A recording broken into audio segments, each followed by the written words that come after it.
Bonjour à tous, bienvenue dans l'interview. Bonjour Olivier Chastel. Bonjour. Vous êtes le président du mouvement réformateur, après notamment avoir été ministre du budget.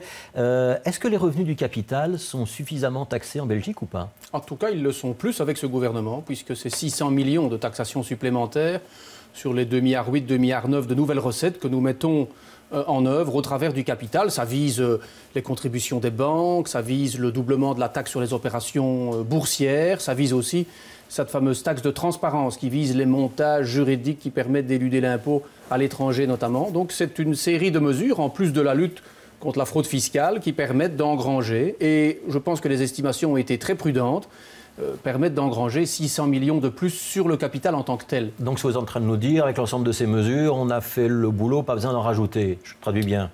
En tout cas, il y a un accord de gouvernement qui est assez précis sur ce que le gouvernement doit mettre en œuvre. Comment vous expliquez qu'au CDNV... En sachant, je veux vous le dire, en sachant que dans le courant de la législature, on mettra aussi en œuvre une réforme fiscale au travers des retours bénéfiques des mesures que nous allons prendre en début de législature. Ça veut donc dire que, complémentairement à cet accord de gouvernement qui est précis sur ce qu'on fait maintenant, il y aura une réforme fiscale plus large qui pourra être mise en œuvre d'ici la fin de la législature. Et est-ce que dans cette réforme fiscale plus large, alors, est-ce qu'il y aura des mesures spécifiques sur les grosses fortunes ou ce qu'on appelle le grand capital? Vous savez, il faut savoir ce qu'on veut sur le capital. Il faut d'abord extraire tout ce qui est immobilier, parce que je pense que ce serait très mauvais pour le secteur, par exemple, de taxer les loyers comme certains le préconisent.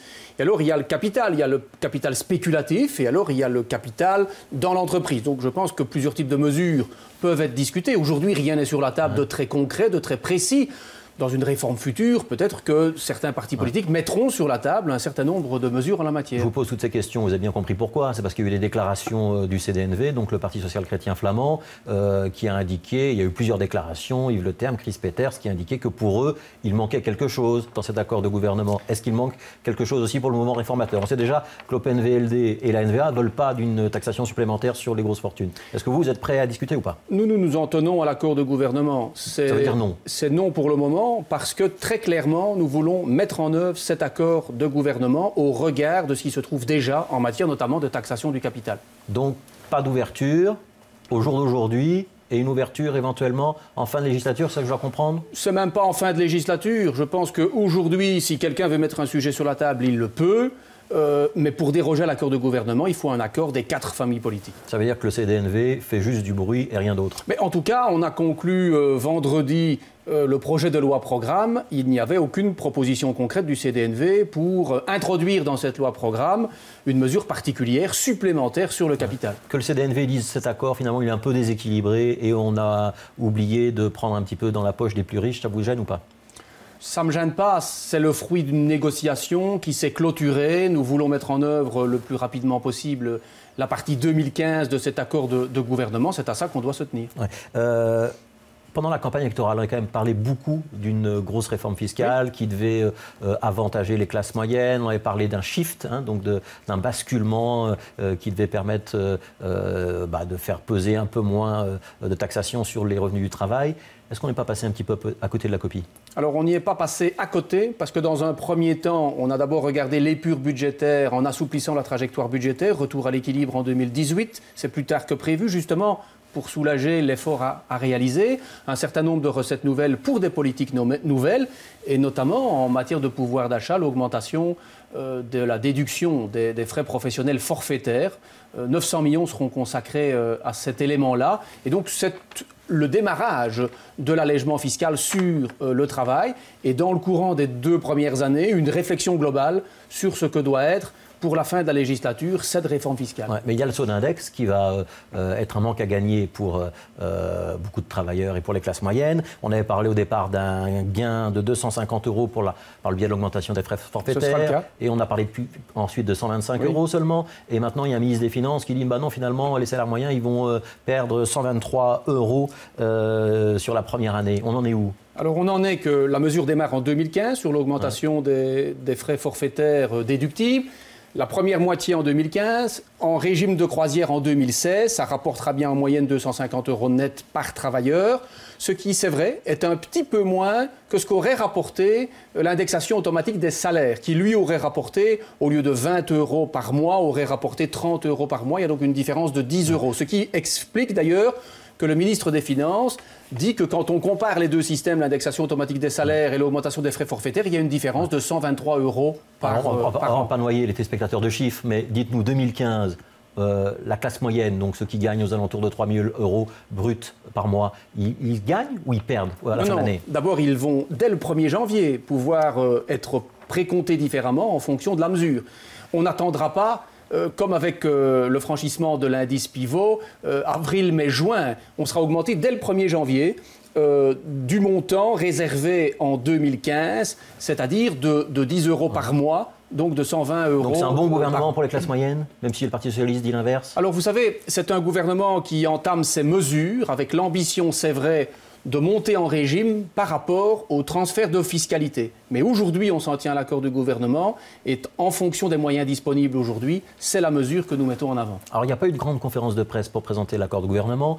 Là, on vient de parler de chiffres, c'est un petit peu compliqué, mais on a aussi entendu des ministres donner des chiffres et d'autres donner d'autres chiffres. On s'est disputé un petit peu sur les institutions culturelles. Est-ce qu'il y a eu des couacs dans la mise en œuvre du gouvernement Michel? Non, je ne me parlerai pas de couacs. Je pense que dans toute installation, un peu dans la précipitation d'ailleurs d'un gouvernement, avec un certain nombre de nouveaux ministres, d'équipes à composer, il y a eu quelques semaines où effectivement il fallait se mettre au clair par rapport à l'ensemble de ces dossiers. Je pense que tout ça est dans l'ordre maintenant. Je me souviens, il y a 3 ans d'ici, on a eu aussi quelques polémiques en début de gouvernement. C'était le gouvernement d'Iroupot, vous étiez ministre du budget. Je me souviens d'ailleurs qu'on prétendait, après 15 jours de vie de ce gouvernement, qu'on n'avait par exemple pas intégré dans l'épure budgétaire la diminution du salaire des ministres, alors que c'était le cas.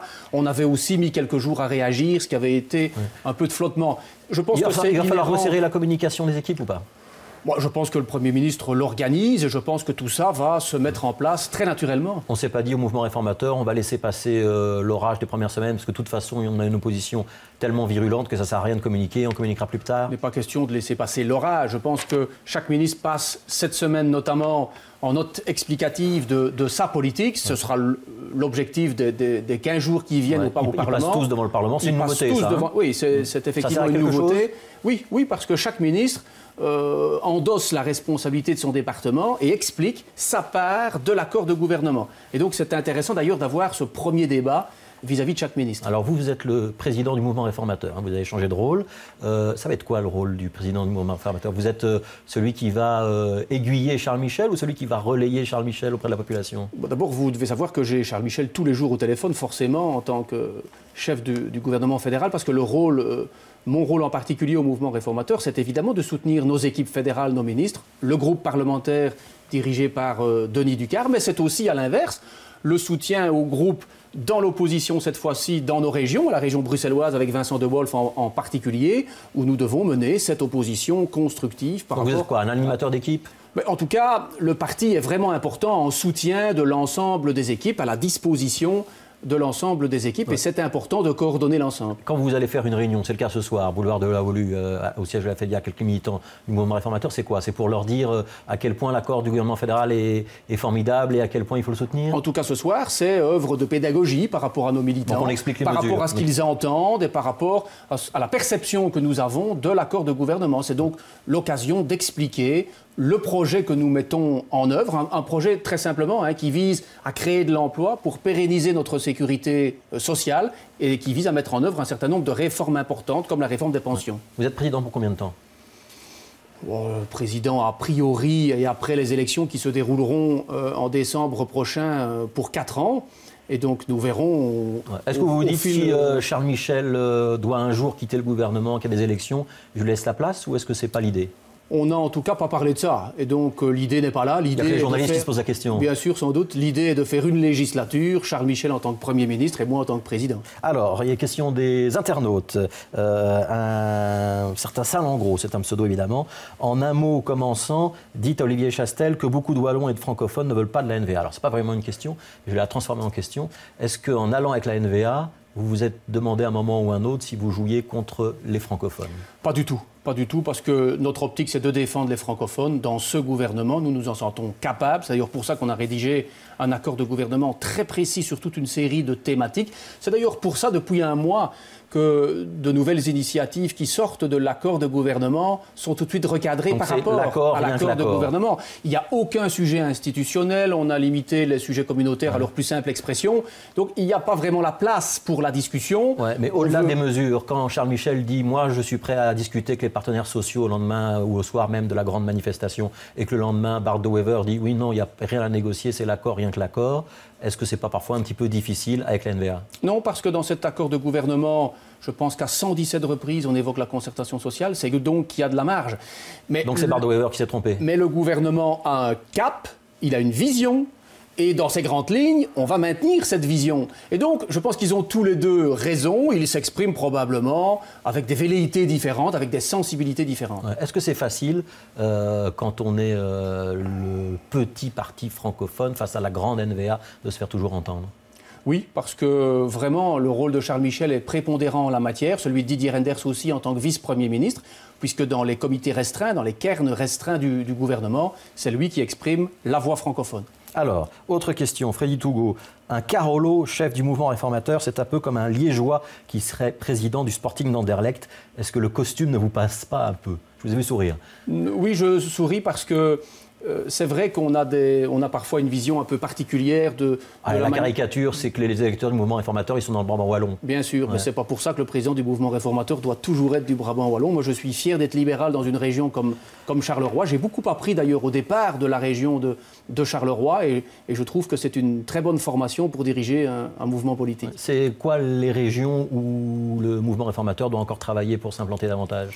Particulièrement en Hainaut, dans ma province, parce que je pense que c'est important. Et je pense qu'il y a aussi un vrai challenge à mener sur Bruxelles, parce que je pense que le mouvement réformateur peut encore progresser après de bonnes élections régionales et le gain de 5 parlementaires régionaux. On peut aller de l'avant encore à Bruxelles et progresser, au départ de nos communes, mais aussi au départ de l'opposition que nous menons, tant à la communauté Wallonie-Bruxelles qu'au Parlement bruxellois. Alors justement, vous êtes président, ça veut dire que vous devez déjà penser aux prochaines échéances électorales, c'est votre boulot.